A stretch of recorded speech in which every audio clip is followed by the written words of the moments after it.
मोक्षमार्गस्य नेतारं वेत्तारं कर्मभूभृतां ज्ञातारं विश्वतत्त्वानां वन्दे तद्गुणलब्धये।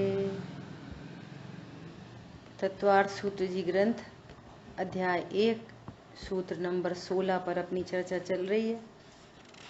इस सूत्र नंबर 16 में मति ज्ञान किस प्रकार से पर पदार्थों को जानता है, ये विषय यहाँ पर चल रहा है ना।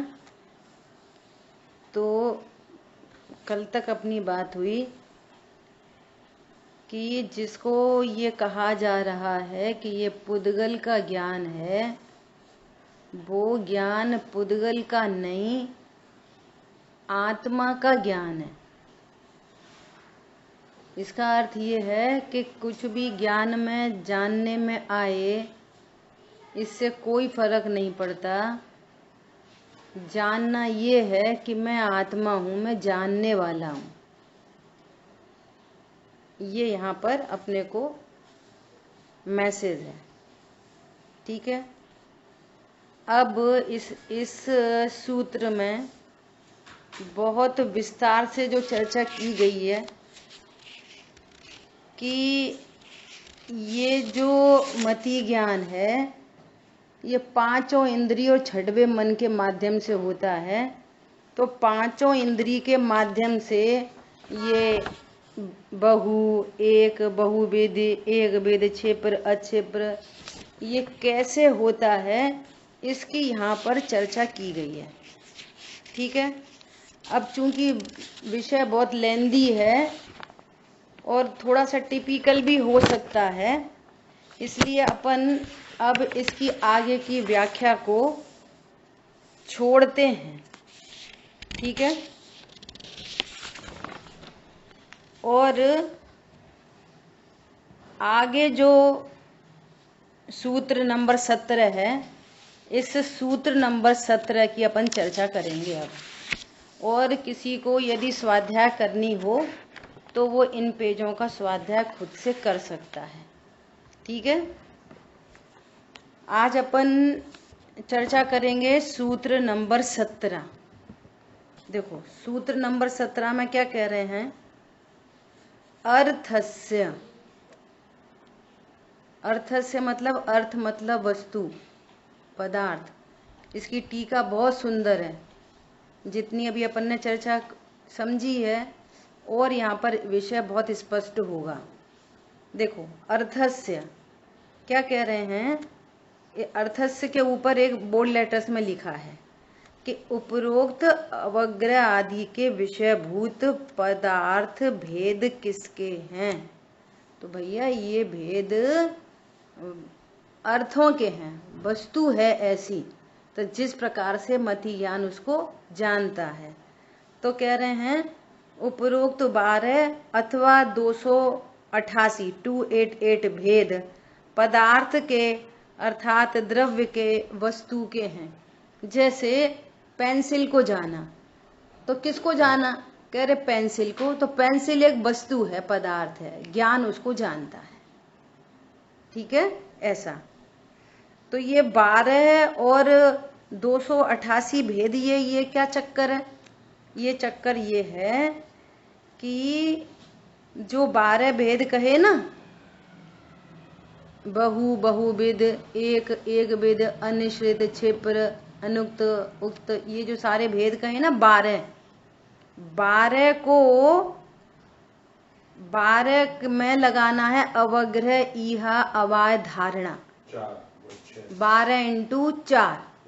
और फिर वो पांचों इंद्रिय छठवें मन के माध्यम से, है ना, उन सबको लगाओ। तो ऐसे मल्टीप्लाई करेंगे तो 288 उसका रिजल्ट आएगा, ठीक है। तो अगर सरलता सामान्य से देखेंगे तो 12 भेद, और पांचों इंद्रियों के एंगल से देखेंगे तो 288 भेद। किसको जानता है ज्ञान, कि अर्थस्य, अर्थात ज्ञान पदार्थों को ही जानता है, वस्तु को ही जानता है, ठीक है। देखो टीका में आगे बात और स्पष्ट होगी यह भेद व्यक्त पदार्थ के कहे हैं।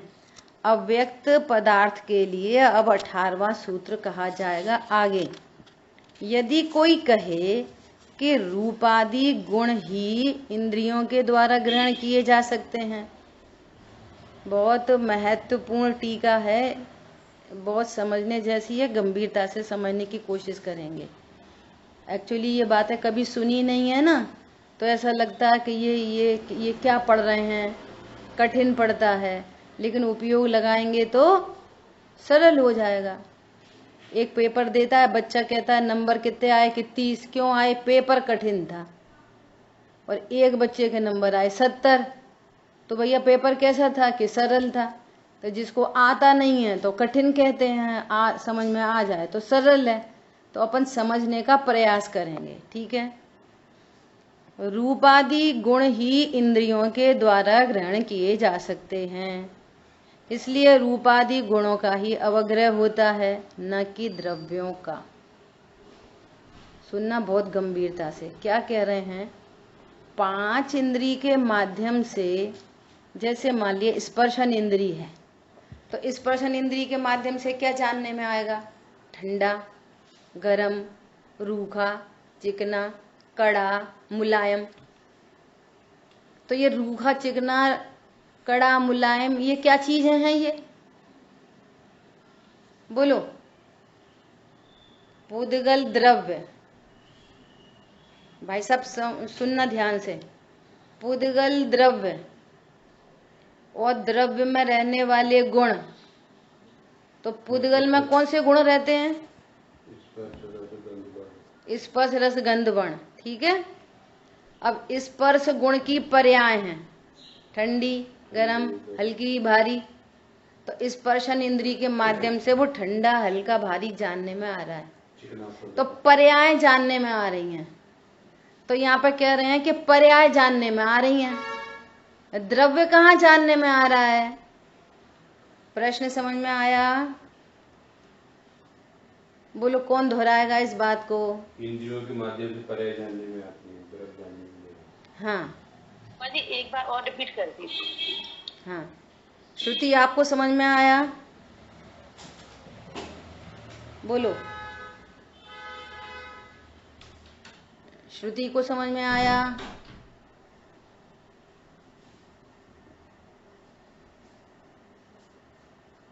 किसको, एक बार और बता देना। हाँ ठीक है, भाई साहब को समझ में आया, किसको समझ में आया, बोलो। ये कहना है कि 5 इंद्री के माध्यम से आपको क्या क्या जानने में आ रहा है, बोलो। रसना इंद्री के माध्यम से क्या जानने में आएगा, खट्टा, मीठा, चरपरा। रस की पर्याय का पर्याय जानने में आता है, पर्याय जानने में आती है, ठीक है। घ्राण इंद्री के माध्यम से क्या जानने में आएगा, सुगंध, दुर्गंध। चक्षु इंद्री के माध्यम से क्या जानने में आ रहा है, हरा, नीला, पीला, सफेद।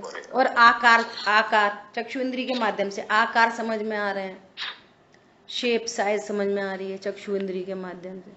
कर्ण इंद्री के माध्यम से शब्द सुनाई दे रहे हैं, ठीक है। ये तो सरल बात हो गई। तो यहाँ पर ये कह रहे हैं कि इन इंद्रियों के माध्यम से तो पर्याय जानने में आ रही है, द्रव्य क्या जानने में आ रहा है। ये प्रश्न है कि जिह्वा इंद्री पर कुछ रखा, आंख बंद कर दी, कुछ रखा, तो आपको रसना इंद्री के माध्यम से क्या जानने में आएगी, पर्याय, अन्य द्रव्य की पर्याय। पर्याय जानने में आती है, सदा पर्याय जानने में आती है। तो मन से तो फिर अपना त्रिकाली ध्रुव जानने में आता है कि नहीं आता। हाँ, और मन इंद्री के माध्यम से विकल्प जानने में आते हैं। मन इंद्री के माध्यम से क्या जानने में आते हैं, अमूर्तिक, अमूर्तिक। लक्ष्य से लक्ष्य की प्राप्ति होती है। हाँ, ये पॉइंट है। अभी देखो आगे बहुत सुंदर खुलासा करेंगे इसका। ये फैक्ट है, दिस इज द फैक्ट कि 5 इंद्री के माध्यम से जो कुछ भी जानने में आता है वो नियम से पर्याय होती हैं। यूनिवर्सल ट्रुथ है ये। एक बात। दूसरी बात, प्रत्येक द्रव्य की, हर एक द्रव्य की पर्याय व्यक्त होती हैं, द्रव्य और गुण अव्यक्त होते हैं। ये यूनिवर्सल ट्रुथ है। क्या बोला? पर्याय। द्रव्य की पर्याय व्यक्त होती है। हाँ, व्यक्त हाँ, होती गुण है। और द्रव्य अव्यक्त होते हैं गुण और द्रव्य। अब रही बात मन इंद्री। मन इंद्री के माध्यम से विकल्प जानने में आ रहे हैं, तो विकल्प भी आत्मा की पर्याय हैं, और पर्याय से द्रव्य जान लो। अब देखो यहाँ उत्तर बहुत सुंदर है, बहुत सुंदर है। अजित भाई साहब तो कुछ बोल ही नहीं रहे। बोलिए सर जी। हाँ अजय भैया पूछो, क्या पूछ रहे? विकल्प कौन से गुण की पर्याय है? हाँ बहुत बढ़िया। देखो विकल्प सारे गुणों की पर्याय हैं, जिसको परिणाम कहते हैं। देखो जो ज्ञान में ज्ञेयाकार बन रहा है ना, ज्ञान में जो ज्ञेय बनता है ना, वो ज्ञान का विकल्प है। श्रद्धा में मिथ्या दर्शन, सम्यक दर्शन, वो भी एक विकल्प है, पर उसको कहा नहीं जाता। परिणाम के नाम से सब परिणाम है। और चारित्र गुण की जो पर्याय हैं वे भी विकल्प है, वे तो प्रसिद्ध हैं। वे विकल्प तो प्रसिद्ध हैं। अभी मैं ऐसा समझा दूं, ऐसा समझा दूं, ऐसा समझा दूं, ये विकल्प जानने में आ रहा नहीं आ रहा? ये मन इंद्री यहां पर निमित्त होती है। चलो अब बहुत देर हो गई, मंदिर चलें। ये विकल्प जानने में आया कि नहीं आया? अरे आज तो ऑफिस का बहुत काम करना है। ये विकल्प जानने में आ रहे नहीं आ रहे? तो ये विकल्प कौन से गुण की पर्याय है? चारित्र गुण की पर्याय है। ठीक है, एक जनरल में चारित्र गुण की विकारी पर्याय कहते हैं। मतलब जितने भी इंद्रियों के माध्यम से और मन के माध्यम से जो भी समझ में वो सब पर्याय ही होती हैं। हाँ, गुण और द्रव्य अव्यक्त होते हैं, मतलब वो रिप्रेजेंट उसको करते हैं, पर्याय को करते हैं ना वो। हाँ अब देखो कौन किसको, अब देखो अभी देखते हैं अपन कौन किसको रिप्रेजेंट कर रहा है। ठीक है, देखो आगे क्या कह रहे हैं। तो यह कहना ठीक नहीं है, यह यहां बताया जा रहा है। क्या उठा रहे हैं कि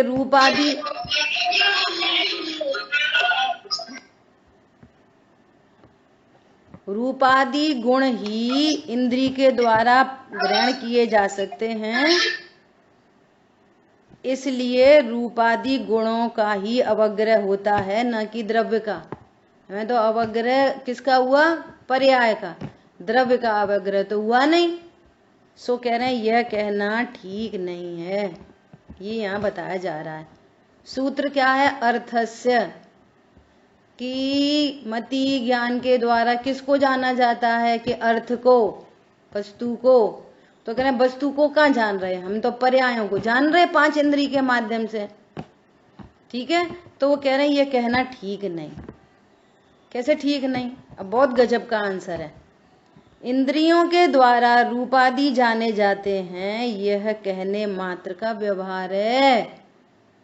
रूपादि गुण द्रव्य से अभिन्न हैं।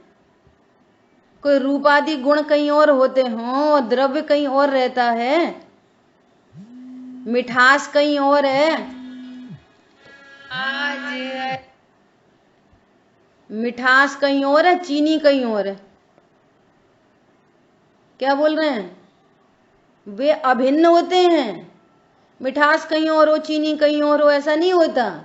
यदि आपने मिठास को जाना है तो आपने चीनी को ही जाना है। अर्थस्य, अर्थ को ही जाना है आपने। मिठास के माध्यम से अर्थ को जाना है। सो वो मिठास चीनी को रिप्रेजेंट कर रही है। एवरी पर्याय द्रव्य को ही रिप्रेजेंट कर रही है। यहाँ पर ये द्रव्य मौजूद है। आपको ये जानना पड़ेगा कि ये गुण किसका है। ये पर्याय किस द्रव्य की होती है, आपको इतना ज्ञान होएगा तो उस पर्याय के माध्यम से द्रव्य निश्चित हो जाएगा। जैसे उल्लू को पूछो, अब उल्लू तो उल्टा उल्टा जानता है। उल्लू क्या जानता है कि अंधेरे का कारण सूरज है।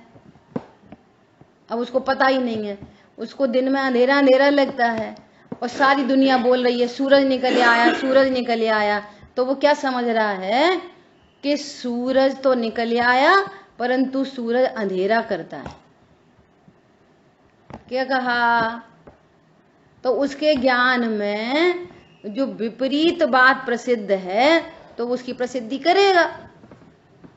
तो हमको आगम से ये सीखना चाहिए कि किस द्रव्य का कौन सी पर्याय होती है, तो वो पर्याय उस द्रव्य को प्रसिद्ध कर देगी। हमें जैसे ये पता चला, अरे ये तो स्पर्श रस गंध वर्ण है, इसका मतलब ये पुद्गल है, इसका मतलब ये मैं नहीं हूं। स्पर्श रस गंध वर्ण से पुद्गल प्रसिद्ध होता है, जीव थोड़ी प्रसिद्ध होता है।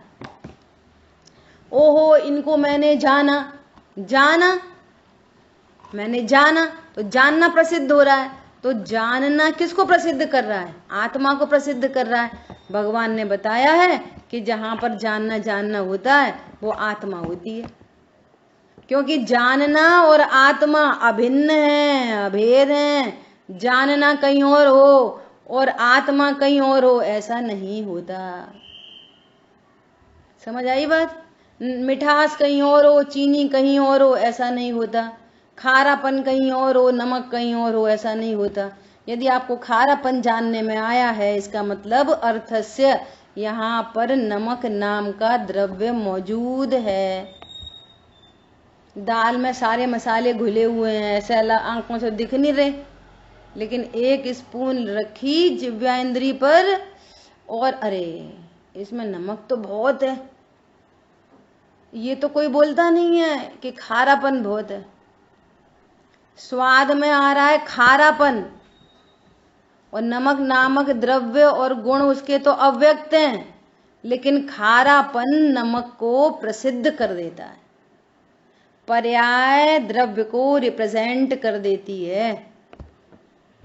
क्यों कर देती है? क्योंकि उनके प्रदेश न्यारे न्यारे नहीं होते।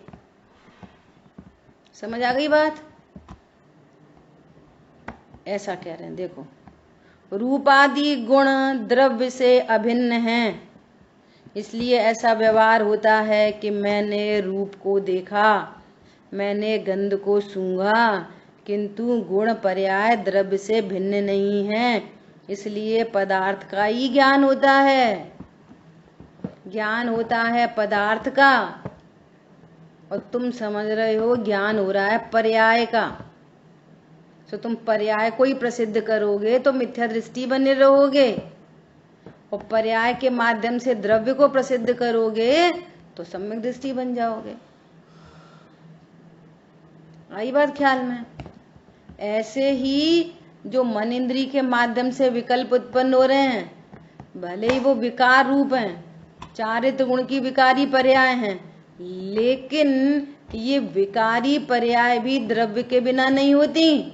तो ये विकारी पर्याय भी द्रव्य, जीव द्रव्य को रिप्रेजेंट कर रही हैं। क्लियर हो गई बात? बोलो, अब किसको समझ में नहीं आया वो पूछे, या कोई प्रश्न है तो पूछ सकते हैं। इतनी सरल बात है, बोलो। अपन कह रहे हैं एक इंद्री जीव, एक इंद्री जीव को भी जानने में आ रहा है कि नहीं आ रहा कुछ? और सुनो, कितनी गजब की बात है, आगे ही आ रहा है शायद प्रकरण, यहीं पे पढ़ा था मैंने। देखो, किसी पदार्थ को देखने पर ही उसका ज्ञान होता है, जिसमें उक्त अनुक्त की बात आई ना पिछले में। अब प्रश्न है, चींटी है, चींटी मालूम है इन तीन इंद्री, दो इंद्री, पांच इंद्री, इन जीवों का, विकलत्र जीवों का मति ज्ञान कितना शार्प होता है, आप कल्पना नहीं कर सकते। बोलो, उसने चीनी तो देखी नहीं, उसके पास चक्षु इंद्री भी नहीं, और आपके 5 डिब्बे रखे हैं, एक में दाल है, एक में चावल है, एक में चीनी है, एक में घी है, एक में नमक है। चीटी ढक्कन खोल खोल के देखती है। बोलो, वो किस डिब्बे पे जाती है? जिसमें चीनी के डिब्बे पे चढ़ जाती है। कैसे पता चलती है उसको? बोलो, उसका मति ज्ञान इतनी दूर से भी हम तुमको चीनी की गंध नहीं पता चल रही, हम तुमको चीनी की गंध नहीं पता चल रही, लेकिन वो 3 इंद्री चीटी को चीनी की गंध पता चल रही है। वो बंद डिब्बे में से गंध पता चल रही है उसको। समझ आई बात? क्यों? चीनी में भी स्पर्श रस गंध वर्ण है ना, वहां से उसको गंध पता चलती है, और उस गंध को के माध्यम से यहां पर चीनी है, डिब्बे में लग जाती चीटी। दूसरे बगल में ही दाल का रखा, उसमें एक भी नहीं लगी ना, तो उसने खोल के देखी। बोलो, अभी चीनी की तरफ, चीटी की तरफ से बात चल रही है ना, वहां पे लगाना ज्ञान को, कि वो 3 इंद्री भी मति ज्ञान है, जिसको इतना कम ज्ञान कह रहे हैं, छापशम्य ज्ञान इतना कम है, लेकिन इतना कम छापशम्य ज्ञान होने पर भी मति ज्ञान इतना शार्प है। बोलो, कुत्तों को तो सब सुनते ही हैं कि आपके घर में कोई चोर होके और चला गया, उसकी स्मेल से कुत्ते पहचान लेते हैं। हमें तुम्हें नहीं पता चल रही स्मेल, और कुत्ते को पता चल रही है। वो एक परिवार के सदस्य को पहचान लेता है कुत्ता स्मेल से। बोलो, ये इसी परिवार का व्यक्ति है। ये जाओ, सिर्फ आप एक बार होके आए, एक बार होके आए, सुनना, अभी अभी एकदम प्रत्यक्ष की बात है। क्या बात है कि दिल्ली में भतीजी है हमारी एक, तो उनके यहाँ पे कुत्ता है, तो अब शिवी को लेके गए उनके यहाँ पे, है ना, तो बच्चों के साथ खेलता है वो खूब, और दूसरी बार गए तो शिवी को नहीं लेके गए, तो वो स्मेल से पहचान गया कि ये वही फैमिली मेंबर हैं, और अपनी एक्टिविटी से ये रिप्रेजेंट कर रहा कि आप उस बच्चे को क्यों नहीं लेके आए, और ऐसे ऐसे ऐसे कर रहा। हमने उसको पूछा कि ये ऐसा क्यों कर रहा है, तो बोली कि आप श्राविका को नीला इसलिए कर रहा है। बोलो, स्मेल से पहचान लेते हैं, क्या मिसिंग है उसको पहचान लेते हो, क्या है उसको पहचान लेते हैं। ये सब मति ज्ञान की कलाकारी है। चील, बाज, पक्षी इतने ऊपर से देख लेते हैं कि नीचे क्या है, वो डेड बॉडी है कि जिंदा है। जिंदा होएगा तो नहीं आएंगे, और डेड बॉडी होएगी तो कांव कांव करके इकट्ठे हो जाएंगे, इतनी हाइट से। अब एक जिनवाणी में मैं कल कोशिश करूंगी आपको दिखाने की, उसमें लिखा है कि कितने इंद्रिय जीव मति ज्ञान के द्वारा कितनी दूर का, कितनी पास का, घ्राण इंद्री के माध्यम से, चक्षु इंद्री के, कर्ण इंद्री के माध्यम से। बोले, सांप कर्ण इंद्री के माध्यम से कितनी दूर की बीन सुन लेता है, वो वेव्स को पहचान लेते हैं। बहुत सारे एग्जाम्पल हैं ऐसे। एक इंद्री, 2 इंद्री, एक इंद्री पेड़ है ना, पेड़ की जड़ें उधर चली जाती हैं जहां पानी होता है, उनको वहां से महसूस हो जाता है। अब आप पेड़ देखोगे तो समझ में नहीं आएगी, द्रव्य गुण पर्याय से जीव देखोगे तो समझ में आएगी, वहां पर जीव है, जीव राशि है, एक इंद्री जीव है। भली छाप में ज्ञान कम है, पर्याय तो उत्पन्न हो रही है ना ज्ञान की, वहां से पता चल जाता है कि पानी किधर है, दूर से पानी पता चल जाता है। ये मति ज्ञान के भेद प्रभेद है। तो मति ज्ञान किसको जानता है, यहाँ बात चल रही है।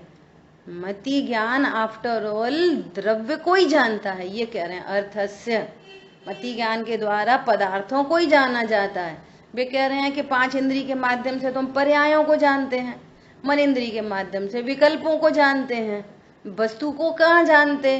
अब ये टेक्निक बात है कि भैया जहां पर्याय है वहां द्रव्य है कि नहीं, तो इतना लॉजिक आपको लगाना पड़ेगा, और लोक में लगाते ही हैं ऐसा। ठीक है, अब बता रहे हैं 18वें सूत्र में अवग्रह ज्ञान में विशेषता। जो अवग्रह ज्ञान है, अकेला अवग्रह ज्ञान, फर्स्ट स्टेप मति ज्ञान का स्टार्ट हुआ फर्स्ट अवग्रह। तो उस अवग्रह में भी कितनी विशेषताएं हैं, एक समय की पर्याय अवग्रह में कितनी विशेषताएं हैं।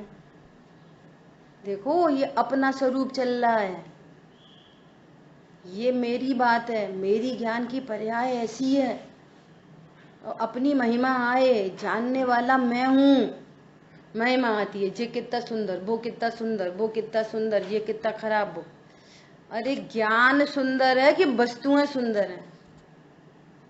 बोलो, वाह ताज है कि वाह ज्ञान है? कौन बढ़िया है, ज्ञान की ताजमहल? गड़बड़ी क्या हो रही है, महिमा अनादि काल से आ रही है पर पदार्थों की, ज्ञान महिमा है ज्ञान की, महिमा है ज्ञान की। अपनी महिमा नहीं की इसने अनादि से, दूसरे की महिमा की है, इसलिए ये कुशील है बहुत बड़ा। हमें तो बोई दिखते, हिंसा झूठ चोरी कुशील परिग्रह, ये महापाप का परिचय नहीं आया अभी तक। अपनी विराधना करके दूसरे की महिमा कर रहा है फालतू फोकट में, और जबकि उससे कोई रिलेशन नहीं है, किसी भी प्रकार का रिलेशन नहीं है। गीतकारों ने, कवियों ने कितनी बड़ी बड़ी बात लिख दी है, उनको भी ऐसा दुर्भाग्य है, उनको भी हम गुनगुना लेते हैं भजन की ट्वीन बना के, उसमें मैसेज क्या दे रहे हैं वो दिमाग में नहीं चढ़ता, दिमाग नहीं ज्ञान में नहीं चढ़ता। क्या बोले, जान बूझ कर अंध बनत हैं, आँखन बांधी पाटी, अरे जिया जग धोके की टाटी। जान बूझ के अंधे बने, जान बूझ के, बोलो, जान बूझ के दिखाई दे रहा है कि सचमुच में कोई किसी का नहीं है कहीं से कहीं तक। वे पिताजी चले गए घर, दुकान मकान पत्नी बच्चे सबको छोड़ के, और यहाँ पे भी ये देह यहीं बिछड़ जाएगी, संयोग सब बिछड़ जाएंगे, घर भर सब बिखर जाएंगे, वो कुछ समझ में नहीं आ रही है। यदि मैंने भेद विज्ञान नहीं करा तो भव समुद्र में डूबना पड़ेगा। 6 डाला याद है, भाव भाषण नहीं हो रहा कि वो कह रहे हैं तासु भ्रमण की है बहु कथा, भ्रमण की बहुत कथनी है, और समझ में नहीं आ रही है। अब जानबूझ के अंधे बने हैं, वो क्या करे, कोई क्या करे, बोलो। किसकी बात चल रही है, मति ज्ञान की। मति ज्ञान किसका होता है, वस्तु का, मेरा। मति ज्ञान किसका है, मति ज्ञान किसका है, मेरा है मति ज्ञान, मेरा। तो कल मुझे विकल्प आ रहा था बाद में कि एक शब्द आता है ज्ञेयाकार और एक शब्द आता है ज्ञानाकार। बोलो, ज्ञेयाकार और ज्ञानाकार में क्या डिफरेंस है, बताओ। बहुत अंतर बताओ। जो अपन को दिखता है वो ज्ञेयाकार है, जो ज्ञान में आकार बनता है ज्ञेय का, वो है तो ज्ञानीकार, मगर सामने बैठा हो तो उसको ज्ञेयाकार कहा जाता है। ये वास्तव में वो दोनों में अंतर नहीं है, बहुत अंतर नहीं है। एक ही चीज को दो तरह से कहा जा रहा है। अगर पर पदार्थ की तरफ से बोलेंगे उसको तो उसको ज्ञेयाकार बोलेंगे, और ज्ञान की तरफ से बोलेंगे तो उसी को ज्ञानाकार बोलेंगे। दो चीजें नहीं है कि ज्ञेयाकार कोई और चीज है, ज्ञानाकार कोई और चीज है। एक ही चीज को दो तरह से कह रहे हैं। कल बात करी थी ना, दर्पण में क्या है? मोर। मोर की तरफ से मोर कह रहे हैं, और दर्पण की तरफ से देखेंगे तो क्या है? दर्पण। दर्पण है। दो चीजें नहीं है, एक ही चीज है। तो ज्ञान किसका होता है? मम्मी का, पापा का, देव का, शास्त्र का, गुरु का, नमकीन का, मीठे का, काय का होता है ज्ञान? अभी बात आई है ना, मति ज्ञान मेरा है, और पदार्थों का कहा जाता है। ठीक है। अब कह रहे हैं कि जो वेरी फर्स्ट पर्याय है उसकी क्या विशेषता है? सुनो, व्यंजनस्यावग्रह। व्यंजनस्यावग्रह अर्थ व्यंजनस्य अप्रगट रूप शब्दादि पदार्थों का मात्र अवग्रह ज्ञान होता है, इहादि तीन ज्ञान नहीं होते। कैसे? देखो चर्चा आएगी आगे। अवग्रह के दो भेद हैं। क्या दो भेद हैं? एक व्यंजनावग्रह और एक अर्थावग्रह। और ये शब्द अगर प्रॉपर नहीं बोल पाए तो संधि कर दो, व्यंजन अवग्रह, अर्थ अवग्रह। और अगर ऐसा कॉमन बोलेंगे तो आ कर देंगे व्यंजनावग्रह, अर्थावग्रह, ऐसा। ठीक है। व्यंजनावग्रह किसे कहते हैं? अव्यक्त अप्रगट पदार्थ के अवग्रह को व्यंजनावग्रह कहते हैं। और अर्थावग्रह प्रगट व्यक्त प्रगट पदार्थ के अवग्रह को अर्थावग्रह कहते हैं। अब ये क्या है प्रगट और अप्रगट, और इसकी विशेषता देखो आगे कर रहे हैं, फिर चर्चा करेंगे। पुस्तक का शरीर की चमड़ी से स्पर्श हुआ तब उस वस्तु का ज्ञान प्रारंभ होने पर भी, ज्ञान तो स्टार्टिंग हो गई, अवग्रह हुआ, कुछ छुआ, अब पता नहीं क्या था वो जो छुआ गया, पुस्तक है, चम्मच है, लोटा है, पेंसिल है, मोबाइल है, पता नहीं क्या, लेकिन अवग्रह तो स्टार्ट हो गया है ना। कुछ समय तक वह ज्ञान अपने को प्रकट रूप नहीं होता, इसलिए जीव को उस पुस्तक का ज्ञान अव्यक्त अप्रगट होने से उस ज्ञान को व्यंजनावग्रह कहते हैं। ठीक है। स्पर्शन इंद्री के माध्यम से कुछ छूना, कुछ पैर में चुभा, तो अब क्या चुभा? पेन चुभा, सुई चुभी, मच्छर ने काटा, कोई कांटा लग गया, कुछ अता पता नहीं, तो वो अप्रगट है, अवग्रह हो रहा है, लेकिन वो अप्रगट अवग्रह है। तो जो अप्रगट अवग्रह है उसका नाम है व्यंजन अवग्रह। ठीक है। अब सुनो, व्यंजन अवग्रह चक्षु नहीं, सेकंड पॉइंट, पुस्तक पर दृष्टि पड़ने पर, एक तो स्पर्शन इंद्री के माध्यम से हुआ और एक चक्षु इंद्री के माध्यम से हो रहा है। तो चक्षु इंद्री के माध्यम से तो देखने में आ रहा है पूरा, अरे ये तो पुस्तक है। तो चक्षु इंद्री के माध्यम से जो ज्ञान होता है उसको अर्थावग्रह कहते हैं। ठीक है। देखो, पुस्तक पर दृष्टि पड़ने पर पहले जो ज्ञान प्रकट होता है वह व्यक्त अथवा प्रकट पदार्थ का अवग्रह कहलाता है।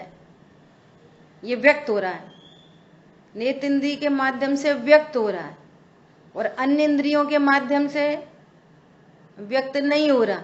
तो दूसरी अन्य इंद्रियों के माध्यम से चक्षु इंद्रिय को छोड़कर स्पर्शन, रसना, घ्राण और कर्ण, इनके माध्यम से जो ज्ञान होगा उसको व्यंजन अवग्रह कहते हैं, और चक्षु और मन इंद्री के माध्यम से जो ज्ञान होता है उसको अर्थावग्रह कहते हैं। देखो, व्यंजनावग्रह चक्षु और मन के अतिरिक्त अन्य 4 इंद्रियों के द्वारा होता है, और व्यंजनावग्रह के बाद ज्ञान प्रकट रूप होता है, उसे अर्थावग्रह कहते हैं। चक्षु और मन के द्वारा अर्थावग्रह होता है। देखो, एक मिनट, अब यहाँ पे क्या समझना है कि जो अन्य इंद्रियों के माध्यम से पहली पर्याय हुई अवग्रह की, वो तो व्यंजन अवग्रह होगी, और फिर वो समझ लेगा अच्छा ये तो पुस्तक है, तो वो व्यंजन अवग्रह में बदल जाएगा, अर्थावग्रह में, है ना। और यदि हम नेत्र इंद्रिय के माध्यम से देख रहे हैं तो पहली ही पर्याय में अर्थावग्रह हो जाएगा। ठीक है, स्पष्ट पता चलेगा। ऐसे ही मन इंद्रिय के माध्यम से भी, मन इंद्रिय के माध्यम से भी कोई विकल्प चल रहा है, अरे उस दिन बाटी बनाई थी, कोई विकल्प चल रहा है, तो वो पूरा का पूरा ज्ञान आता है। तो मन इंद्रिय के माध्यम से भी जो ज्ञान होगा वो कैसा होगा? अर्थावग्रह। अब आगे बहुत सुंदर इसका खुलासा दिया है, उसकी चर्चा भी करेंगे। बोलो अजय भैया क्या पूछ रहे?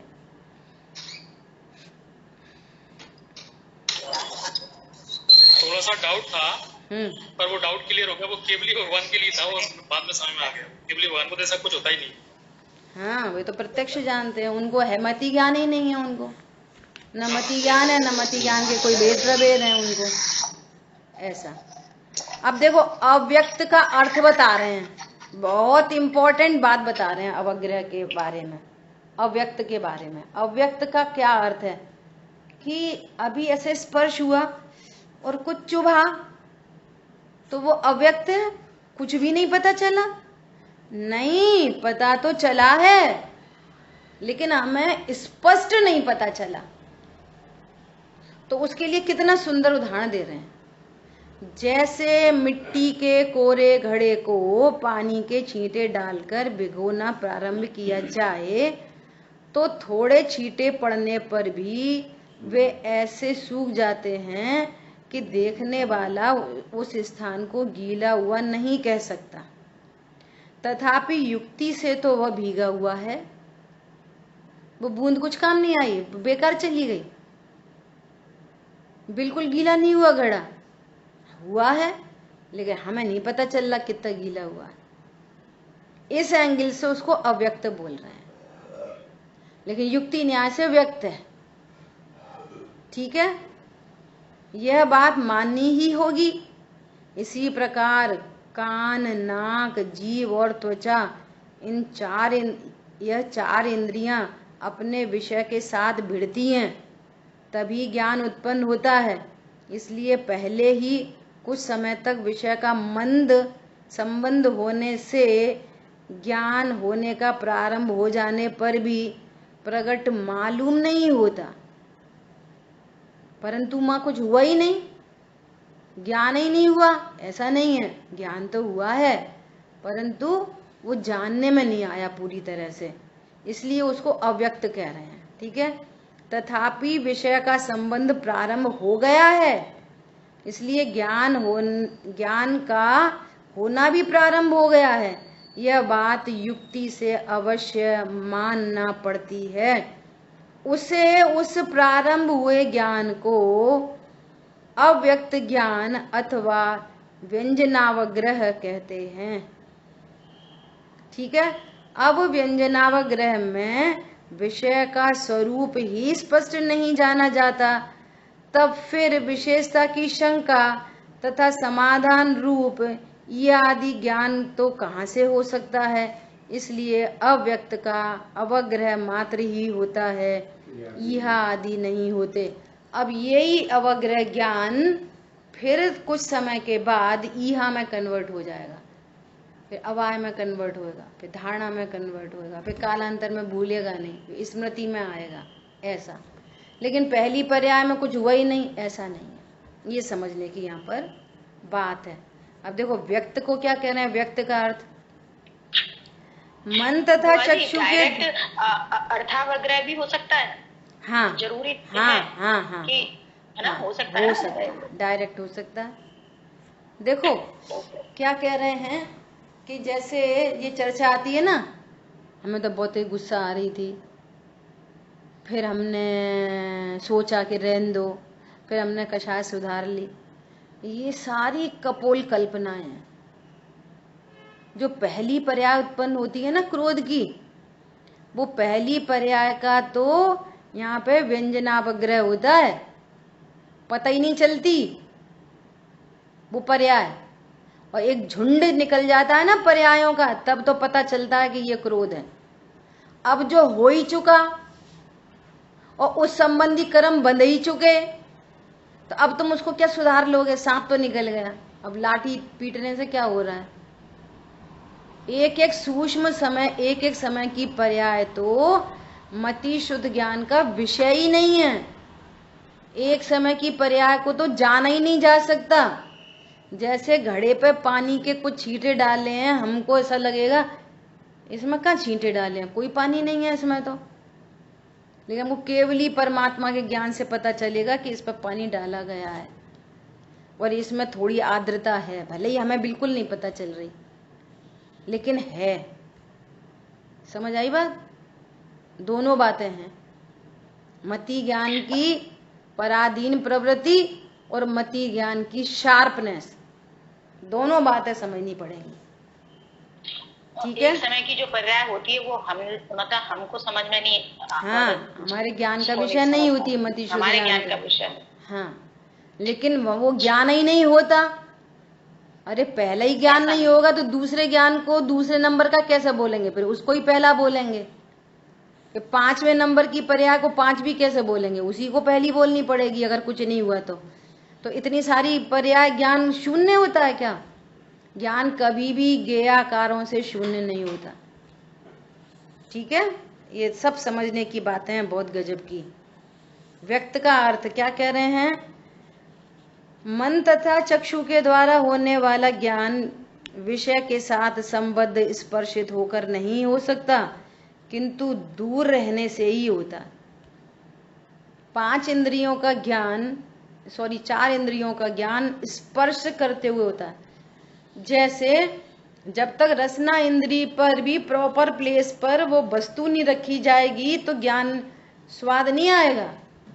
जब तक रसगुल्ले का ज्ञान यहाँ से नहीं होगा, यहाँ पर रसगुल्ला है, ये खट्टा है, मीठा है, कैसा स्वाद है, इसमें इलायची है, क्या है क्या नहीं है, जब तक रसना इंद्री को टच नहीं किया जाएगा तब तक रसगुल्ला का ज्ञान नहीं होगा। रसना इंद्री ऐसे जानती है। ऐसे ही स्मेल जब तक नॉस्ट्रिल्स को टच नहीं करेगी तब तक स्मेल नहीं आएगी। शब्द भी कर्ण इंद्री के वहां पे उस पे टकराएंगे नहीं तब तक शब्द नहीं सुनाई देंगे। और स्पर्शन इंद्री से भी ठंडा गर्म जब तक छुएंगे नहीं तो ठंडा गर्म हल्का भारी समझ में नहीं आएगा। लेकिन नेत्र इंद्री दूर से ही जान लेती है, नेत्र इंद्री के लिए टच करने की जरूरत नहीं है। ठीक है, इसलिए आचार्य भगवान ने आत्मा के ज्ञान का उदाहरण नेत्र इंद्री से दिया। जैसे आंख दूर से ही जानती है और दूर से ही जानने पर भी वो जिसको जान रही है वैसे उससे खराब अच्छी नहीं होती।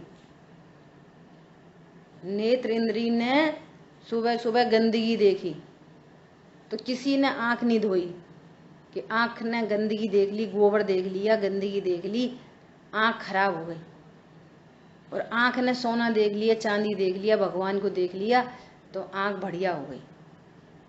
आंख ना अच्छी होती ना बुरी होती, दूर से ही देख लेती है। ये आंख की क्वालिटी है। ऐसी ही आत्मा की क्वालिटी है। यहाँ गड़बड़ी क्या चल रही है इसको जाना, ये खराब वो खराब, उसको हटाओ, वो नहीं जानने में आना चाहिए। अरे आते रहो ना अच्छे बुरे, हमारे ज्ञान में कुछ होता ही नहीं। बोलो, पॉइंट समझ में आया? क्या बोल रहे हैं? विषय के साथ स्पर्शित होकर नहीं हो सकता किंतु दूर रहने से ही होता है। बल्कि और पास में रख दो तो और नहीं दिखेगा। आंख पे छुपा दो किसी चीज को तो नहीं देखेगा, आंख तो दूर से ही देखती है। इसलिए मन और चक्षु के द्वारा जो ज्ञान होता है वह व्यक्त कहलाता है। चक्षु तथा मन के द्वारा होने वाला ज्ञान अव्यक्त कदापि नहीं होता, इसलिए उसके द्वारा अवग्रह अर्थावग्रह ही होता है। अब आगे कह रहे हैं व्यक्त और अव्यक्त ज्ञान, इसकी चर्चा अपन आगे करेंगे और विशेष खुलासा आएगा इहा अवाय धारणा का, है ना। और आगे आ रहा है, देखो नेक्स्ट पेज पे आ रहा है, धारणा और संस्कार संबंधी स्पष्टीकरण। धारणा किसको कहना और संस्कार किसको कहना, बहुत बड़ी चीज है संस्कार। हम तो बस इतना समझ लेते, रात्रि भोजन नहीं करो, जैनत्व के संस्कार। सबसे अच्छे से बोलो, जैनत्व के संस्कार। भैया ये जैनत्व के संस्कार नहीं है, ये जैनत्व की ड्रेस कोड है। जैनत्व के संस्कार तो ये है मैं जीव हूं और कोई पर पदार्थ मेरे लिए इष्टनिष्ट नहीं होता, ये जैनत्व के संस्कार है। ठीक है, शेष चर्चा आगे करें। जिन वाणी के ज्ञान से सूझे लोकालोक, सो वाणी मस्तक सदा देखूं। बोलिए द्वादशांगमयी जिनवाणी माता की जय। जय जिनेन्द्र सभी को।